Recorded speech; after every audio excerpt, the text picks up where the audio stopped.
اعوذ باللہ من الشیطان الرجیم، بسم اللہ الرحمن الرحیم۔ میں ہوں زہر احمد خان اور آپ دیکھ رہے ہیں میرا فیس بک اور یوٹیوب چینل ابلاغ ٹی وی۔ آج نون لیگ کے لیے خوشی کا دن بھی ہے اور غمی کا دن بھی ہے۔ ہم نے کئی ماہ پہلے آپ کو اس بات سے آگاہی کرا دی تھی کہ مسلم لیگ نون میں جو ہے دو دھڑے واضح طور پر بن چکے ہیں۔ ایک دھڑا میاں شہباز شریف کی حمایت میں ہے اور دوسرا دھڑا نواز شریف کی حمایت میں ہے۔ چونکہ یہ موروثی سیاست کے یہ لوگ ہیں اور یہ وراثتی سیاست کرتے ہیں، مگر شاباش ہے مریم نواز پر، آج انہوں نے بڑا جو ہے اپنی مہم کا آغاز کیا اور ساتھ ہی انہوں نے کہا کہ میں جو ہوں وراثتی سیاست کی مخالف ہوں، یہ موروثی سیاست نہیں ہونی چاہیے۔ لیکن ساتھ ہی یہ کیا ہوا، جیسے ہی مریم نواز کو سینئر نائب صدر اور عہدہ تفویض کیا گیا، ساتھ ہی شاہد خاقان عباسی جو ہے وہ مسلم لیگ نون کو داغ مفارقت دے گئے اور انہوں نے اپنے عہدے سے استعفیٰ دے دیا۔ گو کہ وہ کہہ رہے ہیں کہ مجھے جب بھی نواز شریف بلائیں گے میں آ جاؤں گا، لیکن دراصل یہ اختلافات بہت پرانے ہیں اور چل رہے ہیں، کیونکہ نواز شریف یہ چاہتے ہیں کہ آنے والے وقت میں ان کی بیٹی ہی وزیر اعظم بنے۔ بڑے بڑے سینئر سیاستدان جو ہیں وہ سائیڈ پر کھڑے ہیں اور اسی مریم نواز ہی کی لانچنگ کے لیے پھر ری لانچنگ کرائی گئی اور اس سے پہلے اسحاق ڈار صاحب کو بھیجا گیا تاکہ وہ معاملات کو دیکھیں اور وہ راستے سیدھے کریں۔ لیکن ابھی اور بھی اس میں نقب لگے گا۔ ہم آپ کو پہلے سے پھر بتائے دیتے ہیں کہ مفتاح اسماعیل جو ہے وہ بھی الگ ہو رہے ہیں اور مشاہد حسین بھی سینٹ کا ٹکٹ جو ہے وہ واپس کرنے جا رہے ہیں، وہ بھی نون لیگ سے علیحدہ ہو جائیں گے اور انہوں نے بھی اپنے واضح تحفظات کا اظہار کر دیا ہے۔ شاہد خاقان عباسی ایک اصول پسند سیاستدان ہے۔ جب وہ وزیر اعظم تھے ہم نے ان کا انٹرویو کیا اور پی ایم ہاؤس گئے، وہاں پر ان کا بڑا ڈیٹیل سے انٹرویو ہے۔ انتہائی سادہ طبیعت کے مالک آدمی ہے وہ، جیسے اندر سے ہے جیسے باہر سے ہے ویسے ہی اندر سے ہے، سیدھی سادی بات کرتے ہیں۔ لیکن ہمارے سوالوں کے جواب انہوں نے انتہائی ایک پروفیشنل سیاستدان کے اعتبار سے نپے تلے ججے تلے الفاظوں میں جوابات دیے، ایسے مریم نواز کی طرح نہیں۔ جیسے مریم نواز اس وقت ایسے پھڑک رہی ہیں جیسے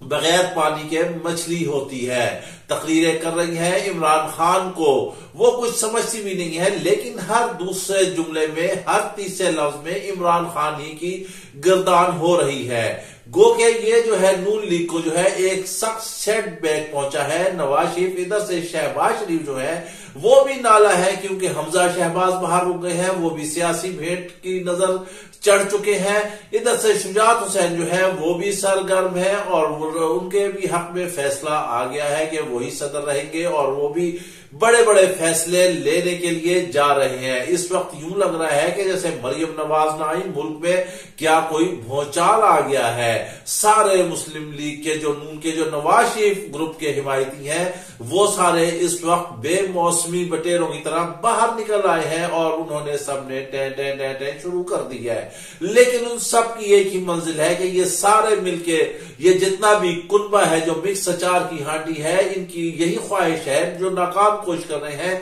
کہ کسی نہ کسی طرح کپتان کو گرا دیں، لیکن کپتان ان کے ہاتھ آنے والا نہیں ہے۔ پوری قوم اس کے ساتھ کھڑی ہے، عوام اس کے ساتھ کھڑی ہے، وہ بار بار عوام کو حقائق بتا رہا ہے۔ اور پھر ملک میں جو اس وقت دہشت گردی پھیلی ہوئی ہے اس کے حوالے سے بھی عمران خان نے سوال اٹھا دیے ہیں۔ انہوں نے کہا ہے کہ آخر بتایا جائے کہ اب یہ اتنی بڑی دہشت گردی کیوں ہو رہی ہے اور خاص کر کے پی میں کیوں ہو رہی ہے۔ اس پر کپتان نے اپنے تحفظات کا اظہار کیا ہے۔ کے پی کا سانیہ جو ہے وہ کوئی چھوٹا سانیہ نہیں ہے، اے پی ایس کے بعد یہ دوسرا بڑا سانیہ ہے جس میں اتنے زیادہ لوگوں نے جام شہادت نوش کیا۔ مگر یہاں سوال یہ بنتا ہے کہ اتنی سیکیورٹی والی جگہ، اتنی تلاشی والی جگہ، وہاں پر آخر وہ خودکش بمبار جو ہے وہ کیسے داخل ہو گیا؟ اس کے سہولت کار کون تھے؟ اسے کون لے کر گیا؟ ایسے سوالات۔ اور پھر کے پی پولیس کے جو تحفظات کہ ہمارے پاس جدید اسلحہ نہیں ہے، ہمارے پاس سہولیات نہیں ہے، تو ہم کیوں کر اس طرح مقابلہ کریں گے؟ اے پی ایس سے بھی بڑا یہ سانیہ تو ہم یہ کہتے ہیں کہ بہت ہی بڑا سانیہ ہے۔ حکومت جو ہے اس وقت وہ سیاست کھیل رہی ہے، جبکہ عوام پر جو ہے یہ دہشت گردی کے حملے جو ہے انتہائی کروشل حالت میں جو ہے اس وقت حملے ہو رہے ہیں۔ سیاستدانوں کو چاہیے کہ وہ اپنے سیاسی مفادات کو سائڈ پر رکھ کر ملک کے مفادات کی خاطر کام کریں۔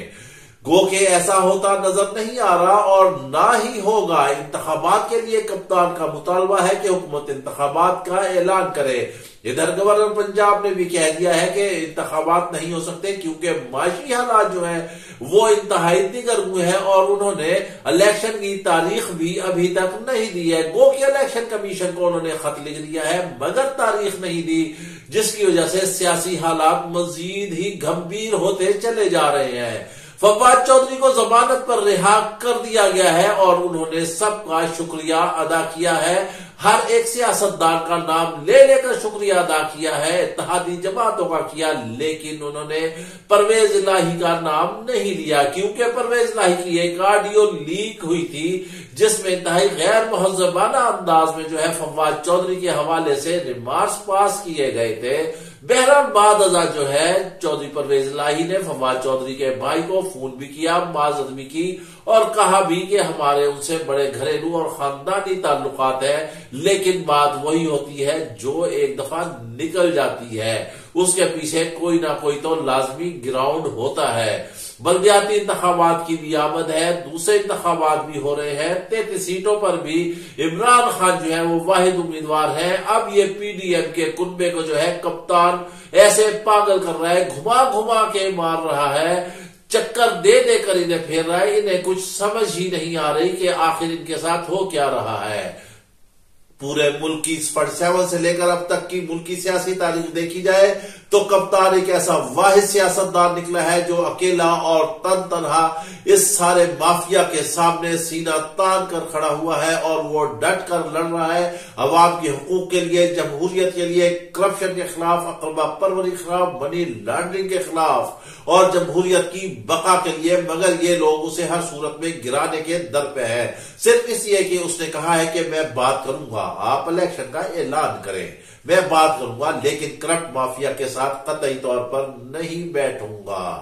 کیونکہ مریم نواز نے کہا کہ وہ علاج کے لیے گئی تھی اور ان کا 3 گھنٹے آپریشن ہوا اور انہیں دوبارہ زندگی ملی ہے۔ ظاہر ہے اللہ تعالیٰ ہر ایک کو صحت اور زندگی دے، قائم و دائم رکھے، لیکن انہیں یہ خیال رکھے کہ ان کی غریب عوام بھی یہاں مر رہی ہے، وہ تو بیرون ملک علاج کرا لیتی ہے، لیکن غریب عوام کا کیا قصور ہے جو بھوکوں مر رہی ہے اور ٹرکوں میں جو تھیلا مل رہا ہے وہاں لائن لگا کر بھی لوگ اپنی جانیں دے رہے ہیں آٹا لینے کے لیے۔ پیٹرول آپ کا 250 روپے لیٹر ہو چکا ہے، کوئی چیز آپ کی سستی نہیں ہے۔ ملک کی تاریخ میں مہنگائی آسمان پر پہنچ چکی ہے، ڈالر بے قابو ہوتا جا رہا ہے، اسٹاک ایکسچینج تباہ ہوتی جا رہی ہے، روپیہ رول کے رہ گیا ہے، خزانے خالی ہیں، آپ کو بیرون ملک سے جو ہے تیل سپلائی، پیٹرول سپلائی، وہ تیل پیٹرول دینے کے لیے تیار نہیں ہے، جبکہ امریکہ راستے میں رکاوٹیں اڑا رہا ہے۔ روس نے پہلے کہا ہے کہ اگر ہم پاکستان کو تیل فراہم کریں گے تو امریکہ رکاوٹیں اس میں ڈالے گا، اور وہ واضح طور پر کہہ رہا ہے، اوپر سے تو کہتا ہے کہ ہمیں کوئی اعتراض نہیں، لیکن اندرون خانہ اس طرح کی پابندیاں اور سینکشن لگاتا ہے جس سے مسائل پیدا ہوتے ہیں۔ آئی ایم ایف کے ہاتھوں پاکستان کو گروی رکھ دیا گیا ہے، بجلی مہنگی ہو رہی ہے، پیٹرول مہنگا کیا جا چکا ہے، اب آنے والے دنوں میں عوام کے اوپر اور بجلی کا ایسا بم گرے گا کہ یہ لائٹیں جلانا ہی بھول جائیں گے، گیس اتنی مہنگی ہو جائے گی یہ چولہے جلانا ہی بھول جائیں گے، پھر چولہے ٹھنڈے ہوں گے، غریب عوام سڑکوں پر ہوگی، لیکن ان حکمرانوں کی عیاشیاں کسی صورت ختم نہیں ہونے آ رہی ہیں، ملک کو کسی سمت پر نہیں لگنے دیا جا رہا ہے، ملک بور میں پھنسا ہوا ہے، معیشت ہماری تباہ ہے، اکنامکس ہماری بیڑا غرق ہو چکا ہے، معیشت کہیں بھی نہیں ٹھہر رہی ہے، پوری دنیا میں اس وقت دیکھیں پاکستان کا نمبر کہاں پر آ چکا ہے، جرائم کی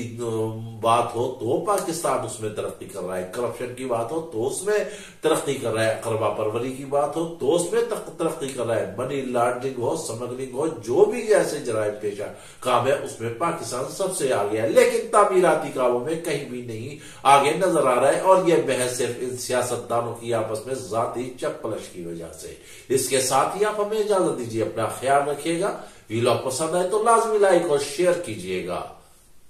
اللہ حافظ۔